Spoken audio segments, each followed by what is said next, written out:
अस्सलाम वालेकुम गाइस, मैं सिकंदर अली हूँ। आप देख रहे हो अली व्लॉग यूट्यूब चैनल। तो जनाब, पाकिस्तान से यूरोप तक की सीरीज़ में खुशामदीद कहता हूँ और आज आगाज़ करते हैं चैप्टर नंबर 4 का। चैप्टर नंबर 4 में जाने से पहले आपको ये बता दूँ कि अगर आप नए हो तो मेरे चैनल को सब्सक्राइब कर दो, शेयर कर दो और लाइक कर दो, कमेंट कर दो, सेव कर दो। तो अगर आपको इन्फॉर्मेशन अच्छी लगे तो जनाब कमेंट भी कर दिया करो, अपनी राय का इजहार कर दिया करो जी। तो हम जनाब तीसरे चैप्टर में थे बॉर्डर पर, कि बॉर्डर की सेफ स्टे कराया जाता है और उसके बाद जनाब इंतज़ार किया जाता है। हर बंदे की जनाब जो नज़रें हैं दरवाजे की तरफ होती हैं, हर बंदे की नज़रें दरवाजे की तरफ होती हैं कि जैसे कि पैगाम आए हमें निकाले यहाँ से, ठीक है। तो हर बंदा देख रहा होता है टैंकर की तरफ, जेंट की तरफ, टैंकर की तरफ, जेंट की तरफ, एक दूसरे से कुछ करते रहते हैं।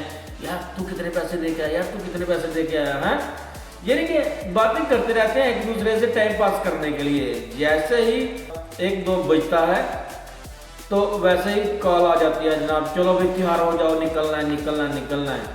फिर वहां से स्टार्ट होती है माको पहाड़ी। माको पहाड़ी जो है वो बहुत ही बड़ी पहाड़ी है, जो कि आपको क्रॉस करनी पड़ती है तुर्की में एंटर होने के लिए। वो बहुत ही खतरनाक है। उस माको पहाड़ी के रास्ते में जाते जाते आपको बहुत सारी हड्डियां मिलती हैं, इंसानों की हड्डियां मिलती हैं, इंसानों के पिंजरे मिलते हैं पड़े हुए। बेचारा जो मरता है वहाँ ही फेंक देते हैं, जो पहले मरा हुआ होता है वही पड़ा होता है, उसकी हड्डियां होती हैं तो कड़च कड़च करती हैं पाँव के नीचे से। तो पानी से गुजरना पड़ता है, फिर सहराओं से, पत्थरों से, यानी कि रास्ता दुश्वार है बहुत ज़्यादा।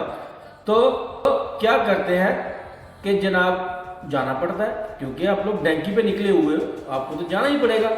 जैसे ही जनाब आगे टैंकर होता है, पीछे देखता है कि कितार बना लो सारे के सारे। कोई बंदा ये नहीं कह सकता कि मैं थक गया हूँ, कोई बंदा ये नहीं कह सकता मुझे पानी चाहिए। एक दूसरे के साथ कोई बात नहीं करेगा, चुपचाप चलते रहना है। जो आपके पास है आप खा लो, जो आपके पास नहीं है बस चुपचाप चलते जाओ। एक दूसरे के साथ बात कर लो, अगर वो दे देता है आपको तो आप खा सकते हो, अगर नहीं दे सकता तो बस ऊँ नहीं चलेगी वहाँ। अगर आप ऊँ करोगे तो वो आपको डंडे मारेंगे रास्ते में, क्यों कि वो आपकी जान की हिफाजत करते हैं एक तो।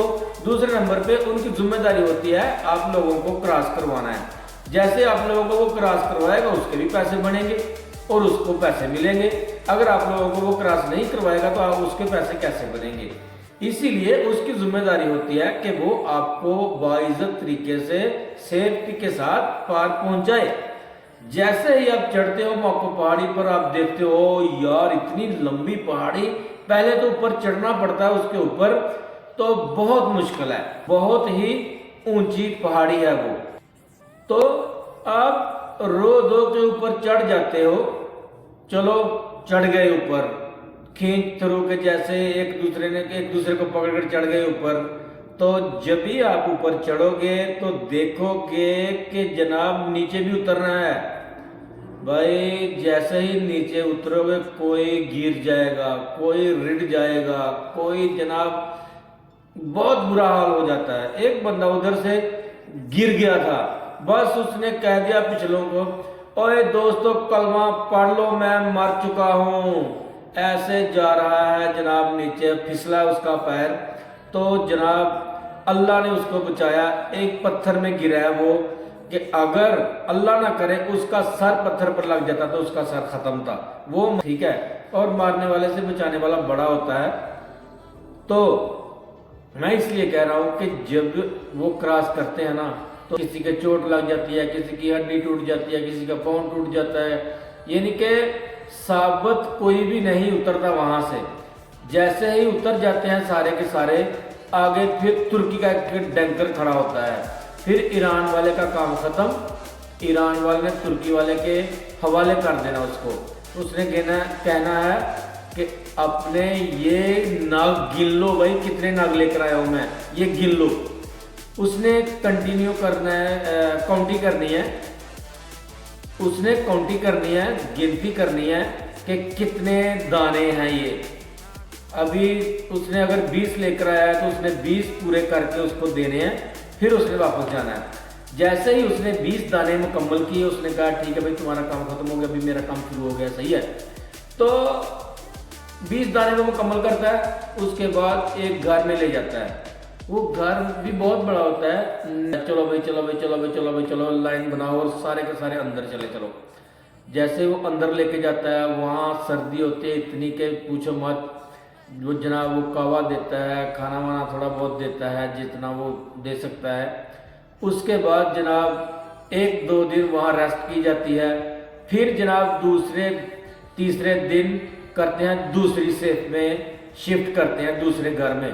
तो वो उस घर से जिस जिस बंदे के बंदे होंगे वो उनको देंगे, ठीक है। फिर वो ले जाएंगे दूसरे घर में, दूसरे घर में जाकर फिर जनाब उनसे पेमेंटें करवाई जाएंगी, ठीक है। वहाँ से फिर जिस जिसकी पेमेंट होती जाएगी फिर उसको छोड़ते जाएंगे। तो चैप्टर नंबर 4 में इतना ही, और मिलता हूँ चैप्टर नंबर 5 में। इससे कैसे आज़ाद करना है और कैसे निकलते हैं इस घर से, वो मैं चैप्टर नंबर 5 में बताता हूँ। अपना ख्याल रखिएगा। तब तक के लिए इतना ही, मिलता हूँ नेक्स्ट वीडियो में इंशाल्लाह। तो अभी तक जिस भाइयों ने मेरा चैनल सब्सक्राइब नहीं किया, सब्सक्राइब कर लें, शेयर कर लें, लाइक कर लें, कमेंट कर लें, सेव कर लें। और अगर आप लोगों को कोई इन्फॉर्मेशन अच्छी लगती है तो मेरे हौसले अफजाई के लिए एक कमेंट कर दिया कीजिए। और जो किसी को इन्फॉर्मेशन चाहिए वो मेरे साथ रब्ता कर सकता है और मुझे कमेंट में कह सकता है कौन सी इन्फॉर्मेशन चाहिए उसको यूरोप के बारे में। तो तब तक के लिए इतना ही, अल्लाह हाफिज़।